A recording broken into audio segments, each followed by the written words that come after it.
Well, this isn't exactly going to be the easiest of videos to film, and I'm standing in bright sunlight behind me, so once again the poor old LCD screen is suffering a bit. But I've rather shortchanged you in some of the videos, so I thought just before I start part 2 of the Where is London thing with the Romans and that, I'd bring you to what was the northern end of the Pevensey Marshes. I have a feeling this sheep coming towards me thinks I've brought food, which of course I haven't. But this is probably where the Normans would have marched round, and in front of you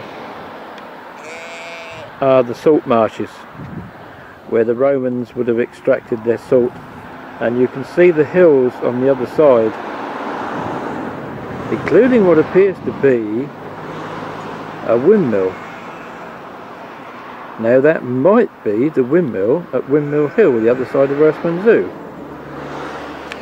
but I'm not even sure you can see it in this zoom view, and if you can't, well, I apologise most profusely.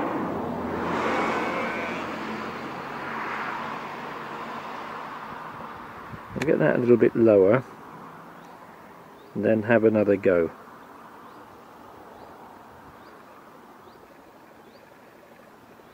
Hopefully,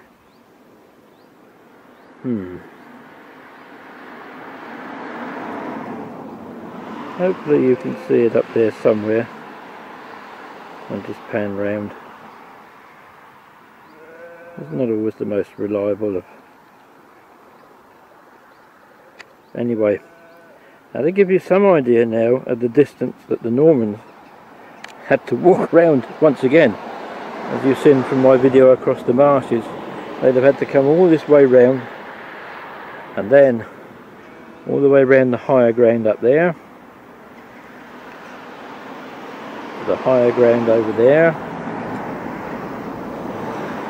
and keep marching on and on and on. Go away, fly. But as I say, this would have been, in Norman times at least, the highest reaches of Pevensey Bay, and in Roman times the salt marshes where they would have had their big salt extraction plants. And we'll leave that for now because I don't know what these flies are, but I'm going before they start biting.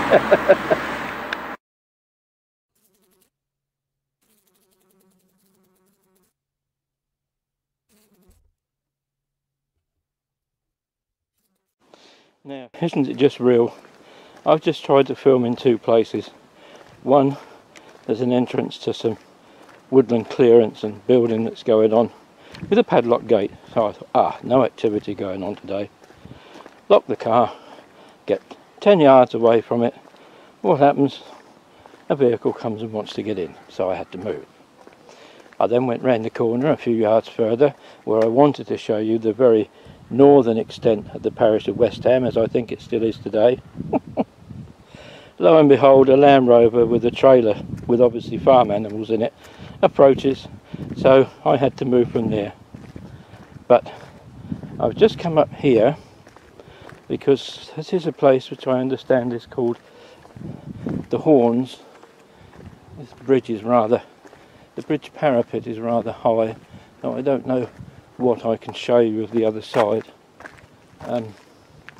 It's quite an interesting old building here, which might have been maybe a gatekeeper's cottage to an estate.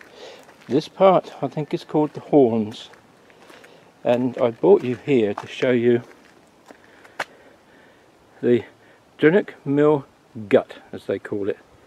There is water in it, I think, although how much I'm not sure.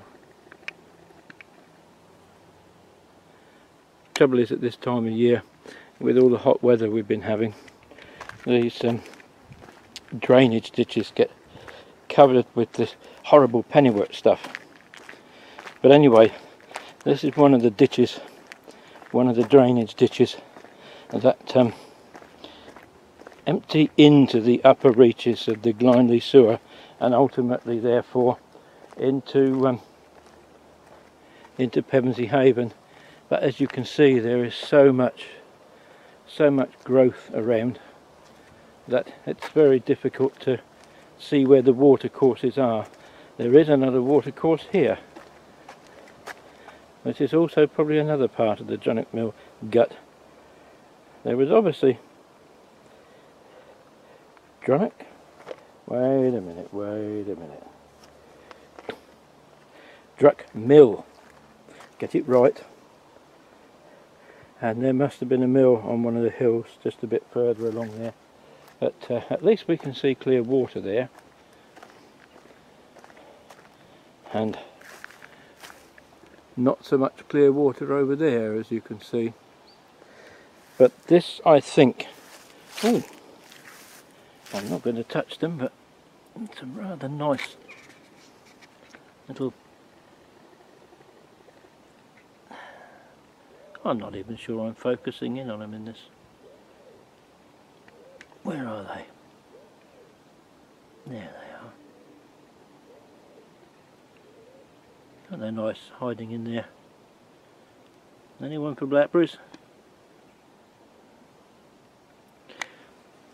I've been talking about the route that the Romans would have took, and then the Normans. And to be honest, because in Roman times the coastline was so different to that in Norman times, I don't honestly think the Romans would have walked this way to get from Andereton to Howsham, if Howsham indeed existed. But we do know they had salt mines. I think where they would have gone was perhaps over to Stone Cross, and then taken the higher ridge at the time along what is now the main road to Howsham. Even looking over here, you can see just how flat the land was. And again, if you look into the very far distance, that's where the Normans had to end up. And I think by the time we got to Saxon days, this road or route would have been very well established. The Saxons, as we know, in 947 had a settlement in what is now known as Hankham, Hanneke's water meadow, which I will be mentioning again in the second half of the video, because I've recorded this after I've recorded that one. Make some sense of that. But looking in the distance, now you get an idea of just how far the Normans would have had to walk all the way round the top end of Pevensey Bay and over to there. There is no way they'd do that with a complete invasion force. No way in a million years. But I've already spoken at length about my opinions on the Norman invasion, and I won't go into that again. The whole purpose of this was just to fill in the gaps and to show you how flat the land still is at what was the upper end of Pevensey Bay, certainly in Saxon times, and I think more definitely so in Roman times. And with that, we'll move on into Hankham and begin part 2 proper of the video that I began in Stone Cross. Now I come just a little way along the road from Stone's Cross into the village of Hankham. In 947, before the Norman invasion, the settlement here, the Saxon translation, I've got to try and get this right, Henneke's water meadow, because as you can see the land does dip between here and the hills you see in the distance, and I just, where that land dips beyond that row of trees there, it's difficult because those wind turbines give you a bit of a false idea of where you're standing. I'll come over here, and if I zoom in, that's probably better. Where that line of trees is that you see in the distance is probably about the extent of Westham Parish in 1920 at its northward end. Now, I did say that the Romans didn't build a road to London from here, and they didn't, but evidence of a Roman road, I understand, has been found in the Polegate area and somewhere around here, and it's believed that the name of the road was Farn Street, but it was built to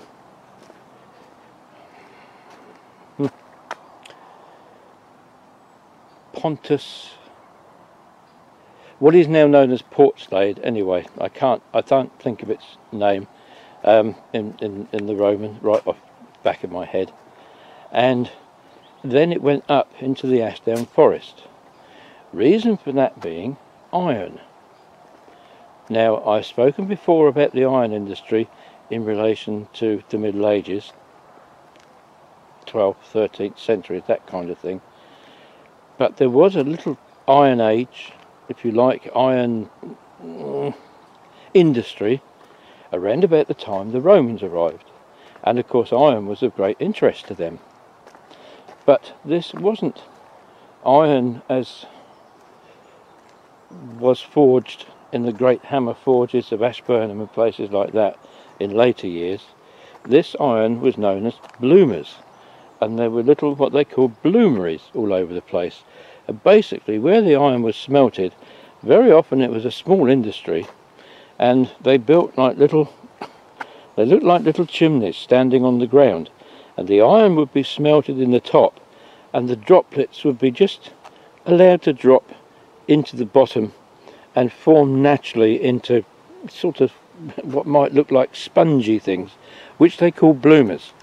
And the Romans were quite interested in that, and the bloomers were then melted on again, and the iron extracted from them, if you like, because there were other impurities in it, to make what they called wrought iron. And that's the difference. Didn't use ingots or anything like that. I don't understand much about it, but that's as I understand it. Anyway, here's a little interesting village sign they've got here, and the forge, the blacksmith's last there, gives you some idea of its rural nature. It was quite isolated at one time when you think about it, but not anymore. It's a popular place for, sadly, incomers. I have a thing about that. It just really isn't fair that the people that were born here, that might have stayed and lived and worked here and raised families, have been driven out because people from elsewhere have come in and bought the properties and pushed the prices up. And well, don't let me start it on that.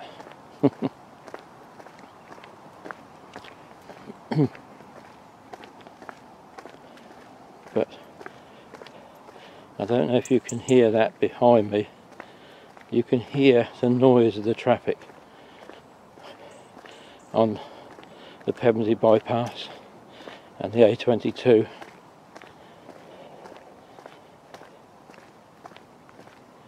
I've got very sensitive hearing, so to me it's almost deafening. But I'm not sure I could happily live here with that constant hum in the background all the time.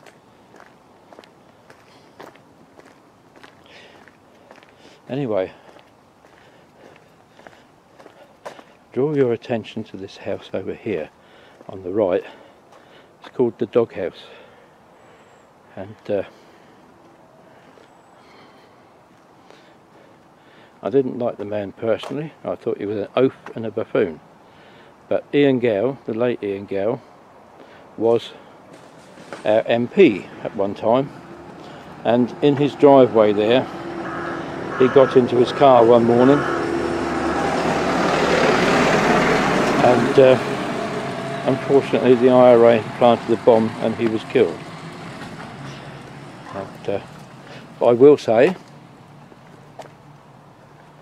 that he was a very good constituency MP.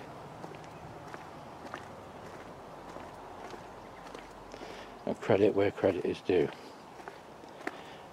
But I have a feeling that the Romans may well have built some kind of track through here, or a track existed already from Pevensey through Westham,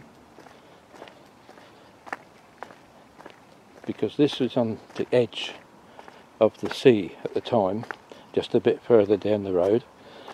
You might have seen my previous video about the marsh where I was down on Rickney, and this would have been the way they'd have got to the edge of that and then onwards up to Howsham.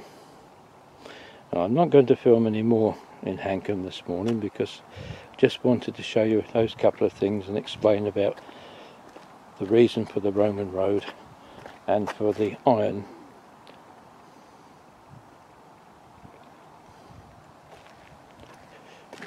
The iron industry very small in those days compared to what it was later on, but we still had this thick impenetrable forest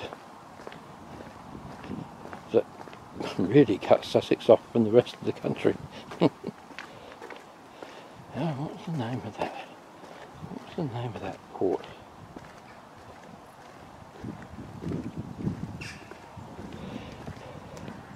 Novus Portus? Novus Pontus? Something like that. Never mind. And of course the Roman Anderetum, Anderida.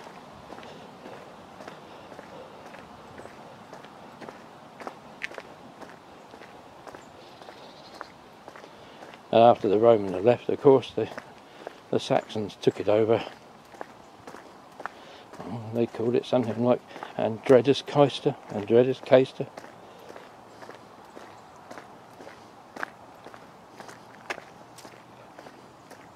Anyway, onwards and upwards. There's a little bit more to go and see. Somewhere along the line I will have already split this into 2 programs.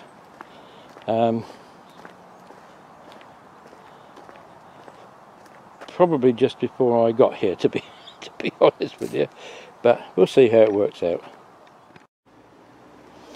Well, I'm at the crossroads now where the road from Hankham comes down and joins what's Gallows Lane, and as you can see, Peelings Lane. This is the opposite end of this section of it to where I was at Stone Cross earlier. You can see because of the houses that were built along there, they've had to keep it as a little roadway. And in the opposite direction it goes down into Westham village, and I'm pretty sure that this was the original road track that was here when the Romans arrived, and this would have been the way that they'd have gone into Stone's Cross to start with. Hankham Hall Road, it's quite narrow there, going up the hill. I'm not going to walk up there, but you'll see some of the older houses there.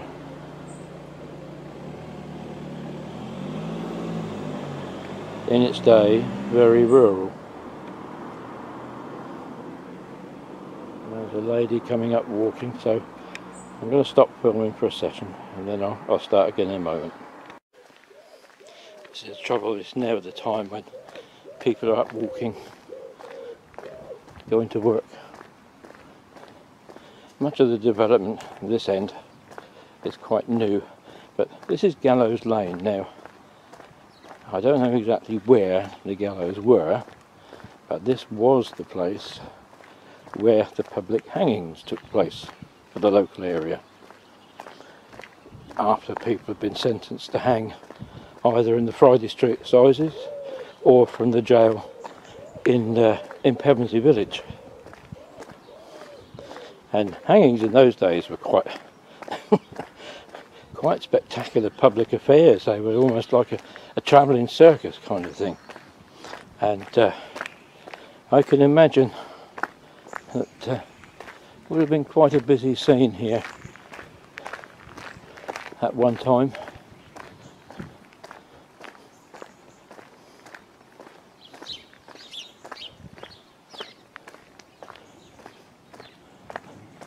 But eventually, I think the coming of the railway actually led to the development of the road, the houses you can see straight ahead of me, Rattle Road. And the coming of the railway to Westham certainly did spark quite a bit of building. It became quite a prosperous little centre after that. I won't walk any further down because I've still got a bit more walking to do down the other end. But an interesting little fact about the hangings is that where we get the expression money for old rope from. Apparently in those days, in order to add to his fees, the hangman would often sell off little bits of the equipment he used to hang the prisoners, particularly if they were quite notorious or something like that.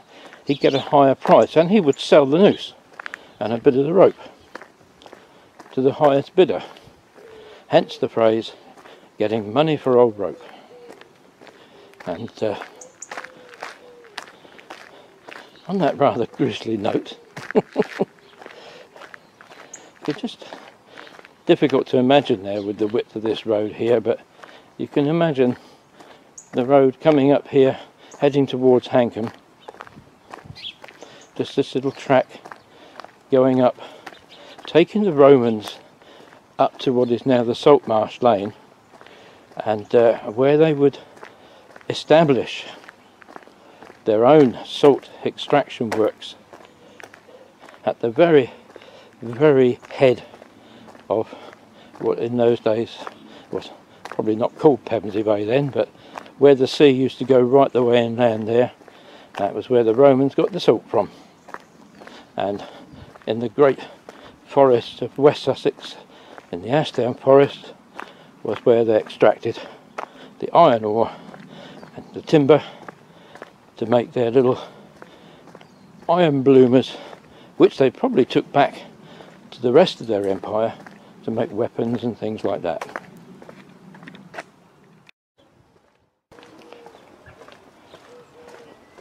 Well,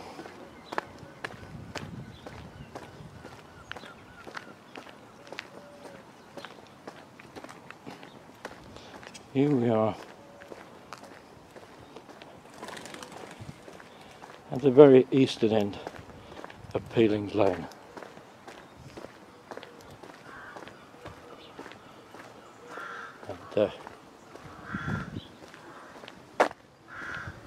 And as you can see, it's quite a narrow road through here.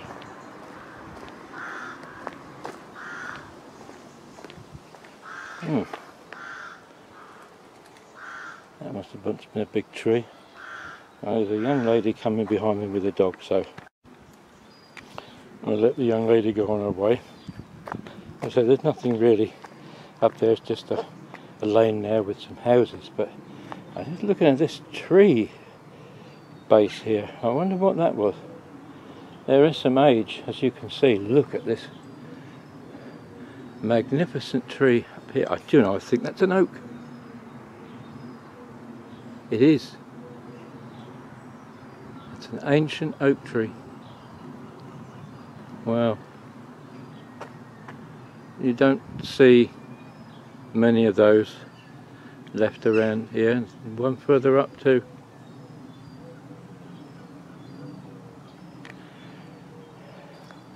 And they I wonder if this was still the only route through into Stone Cross from Pevensey when they were young trees. If only they could tell a story, eh? But anyway, as you can see, the coming of the railway excuse me, developed Westham into quite a thriving little dormitory town. Eastbourne began to grow in size, and so people would have wanted to go there to work, shop, enjoy a day out. And Victorians enjoyed their day out. And here we are at the village pond. And I wonder if the pond was here in those times as well. And then noisy ducks. Morning, Mr. Mallard.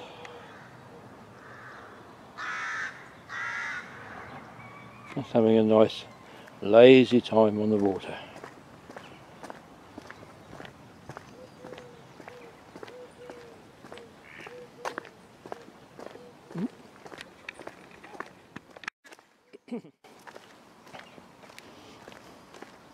As I said before, you have to be a little bit careful when you meet people coming the opposite way, because not everybody likes the idea of somebody filming them, so I try and show a little bit of respect. But that's one reason why I said earlier on, I think it's coming to the end of the time of year now where I can get out and film early in the morning or at sun up. We've lost a couple of hours of that light since I did most of my filming. I think realistically now several of the projects that I had in mind will now hang over until next year when the light mornings come again. I think I will be able to get one more done after this, because it's a bit further out in the country and won't be so many people about over there. But here we are back in the high street at Westham. Now you've seen it from the opposite end. These old houses, you remember I showed you them before?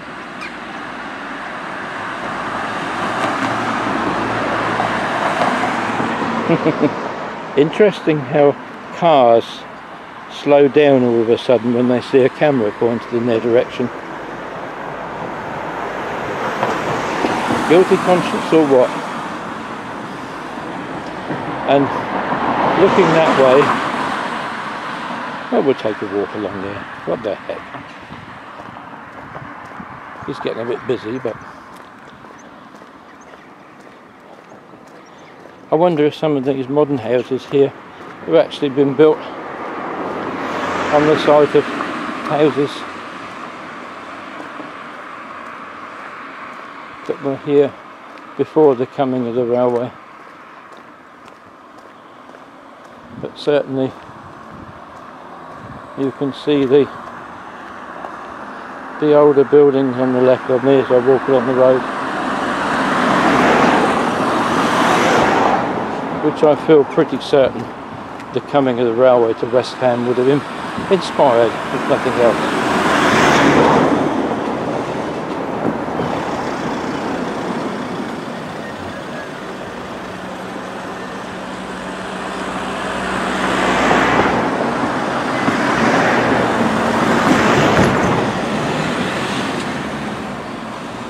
Really is getting busy now, and we'll get down here and we'll call it a day in a moment.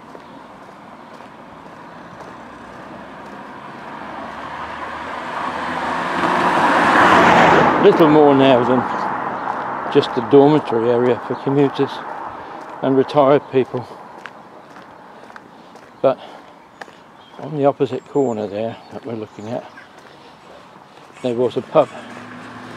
I can't remember its name, to my great shame, but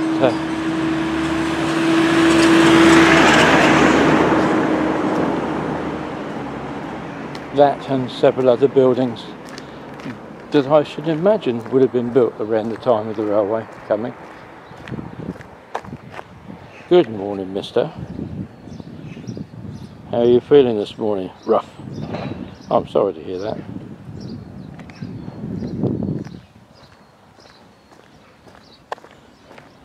But the funny thing is, that building over there, which is now a lovely restaurant, I've been in there, very nice food, and fish and chip shop, has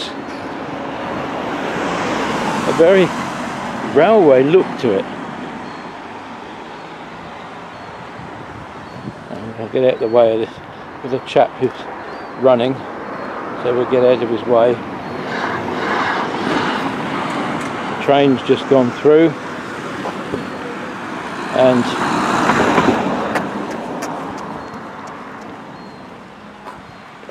I'm going to just zoom through, because that is the original architecture, the original building from Westham Station here, back into the 1800s, although the trains are somewhat more modern. And on that note, I think I will end for today. I'm sorry it's been a bit disjointed. It started out with the search for Stone Cross, and ended up talking about the Romans and their activities and what they would have found in this area, but I hope I've managed to make some sense of it. And thank you for listening. Don't forget to I sound like a YouTuber, don't I? Like, subscribe or comment. And we'll see you on the next one. Now, I shortchanged you once again with the video I did of Stone Cross. I said to take a closer look at the windmill and totally forgot. The trouble is, it's open Sundays and bank holidays, and no vehicle access to Stone Cross windmill. It's a private residence by the looks of it, and I'm not so sure that I'm actually even allowed to go and take a photograph of it, but we'll just walk up here a little bit. If people are allowed to come and visit the windmill, they surely won't object to somebody just coming up to take a quick video of it.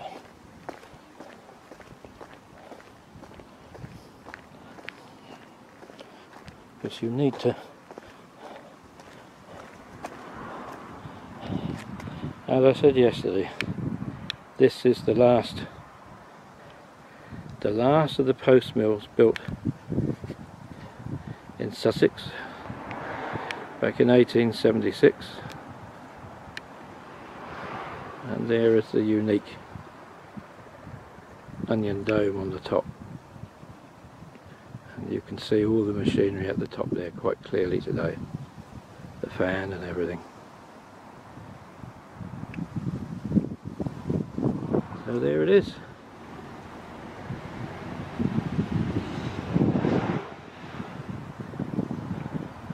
Stone Cross windmill. And with that, both halves of this latest video are very much finished. Oh, look at this on this blackthorn. Look at these lovely slowberries. Anybody want to make some gin? Get round here quick. I hope you've enjoyed this two-part look at something to do with the Romans as well as the Normans, plus a general idea of how the real Stone Cross has disappeared over the years to be replaced by, well, quite frankly, a real mishmash of various architectural styles. Anyway, see you on the next video. Thank you for watching.